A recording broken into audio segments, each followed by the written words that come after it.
on the balcony. Will you and the gracious lady your mother please to withdraw whilst we search? Raina, petulantly. Nonsense, sir. You can see that there is no one on the balcony. She throws the shutters wide open and stands with her back to the curtain where the man is hidden, pointing to the moonlit balcony. A couple of shots are fired right under the window, and a bullet shatters the glass opposite the Raina, who winks and gasps, but stands her ground, whilst Catherine screams, and the officer rushes to the balcony. The officer, on the balcony, shouting savagely down to the street. Cease firing there, you fools! Do you hear? Cease firing, damn you! He glares down for a moment, then turns to Raina, trying to resume his polite manner. Could anyone have got in without your knowledge? Were you asleep? No, I have not been to bed. The officer, impatiently, coming back into the room. Your neighbors have their heads so full of runaway Servians that they see them everywhere. Politely. Gracious lady, 1,000 pardons. Good night. Military bow, which Raina returns coldly. Another to Catherine, who follows him out. Raina closes the shutters. She turns and sees Luca, who has been watching the scene curiously. Don't leave my mother, Luca, whilst the soldiers are here. Luca glances at Raina, at the ottoman, at the curtain, then purses her lips secretively, laughs to herself, and goes out. Raina follows her to the door, shuts it behind her with a slam, and locks it violently. The man immediately steps out from behind the curtain, sheathing his sabre, and dismissing the danger from his mind in a businesslike way. A narrow shave. But a miss is as good as a mile. Dear young lady, your servant until death. I wish for your sake I had joined the Bulgarian army instead of the Servian. I'm not a native Servian. Raina, haughtily. No, you are one of the Austrians who set the Servians on to rob us of our national liberty, and who officer their army for them. We hate them. Austrian? Not I. Don't hate me, dear young lady. I am only a Swiss, fighting merely as a professional soldier. I joined Servia because it was nearest to me. Be generous. You've beaten us hollow. Have I not been generous? Noble. Heroic. But I'm not saved yet. This particular rush will soon pass through, but the pursuit will go on all night by fits and starts. I must take my chance to get off during a quiet interval. You don't mind my waiting just a minute or two, do you? Oh, no.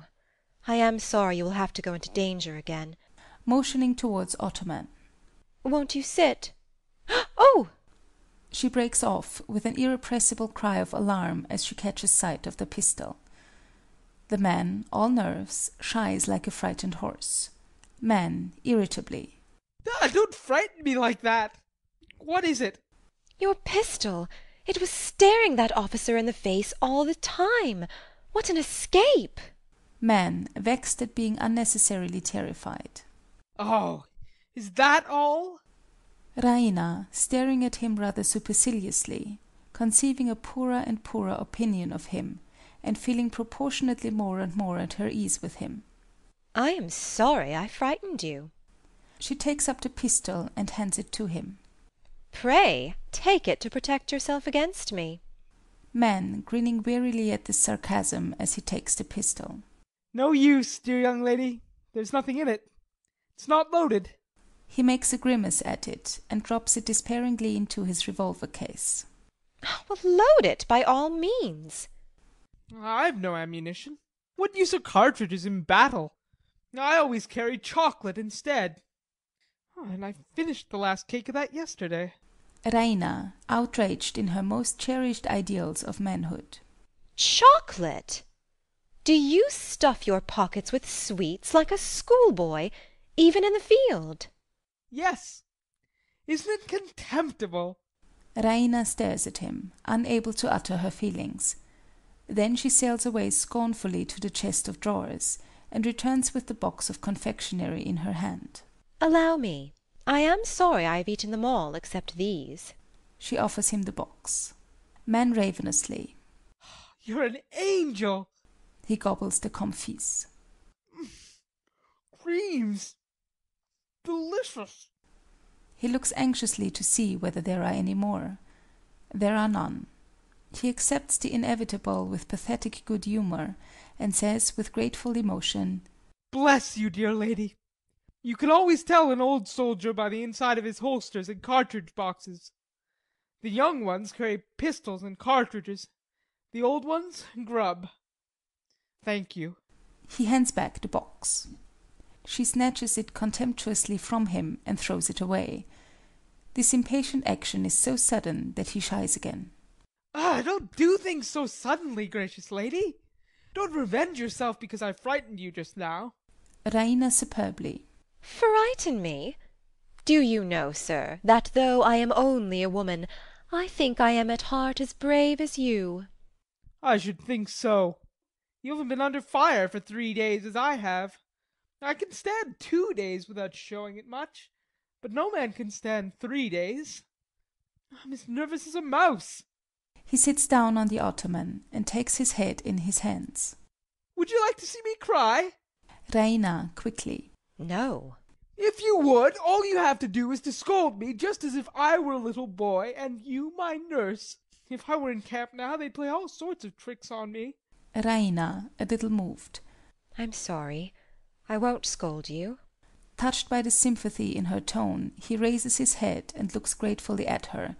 She immediately draws back and says stiffly, You must excuse me. Our soldiers are not like that. She moves away from the ottoman. Oh, yes, they are. There are only 2 sorts of soldiers, old ones and young ones. I've served 14 years. Half of your fellows never smelt powder before. Why, how is it that you've just beaten us? Sheer ignorance of the art of war, nothing else. Indignantly. I never saw anything so unprofessional. Raina, ironically. Oh, was it unprofessional to beat you? Oh, come, is it professional to throw a regiment of cavalry on a battery of machine guns? With the dead certainty that if the guns go off, not a horse or man will ever get within 50 yards of the fire? I couldn't believe my eyes when I saw it. Raina, eagerly turning to him, as all her enthusiasm and her dream of glory rush back on her. Did you see the great cavalry charge? Oh, tell me about it. Describe it to me. You never saw a cavalry charge, did you? How could I? Perhaps not. Of course. Well, it's a funny sight. It's like slinging a handful of peas against a window pane. First one comes, then 2 or 3 close behind him, and then all the rest in a lump. Raina, her eyes dilating as she raises her clasped hands ecstatically. Yes, first one, the bravest of the brave. Man, prosaically. You should see the poor devil pulling at his horse. Why should he pull at his horse? Man, impatient of so stupid a question. It's running away with him, of course. Do you suppose the fellow wants to get there before the others and be killed?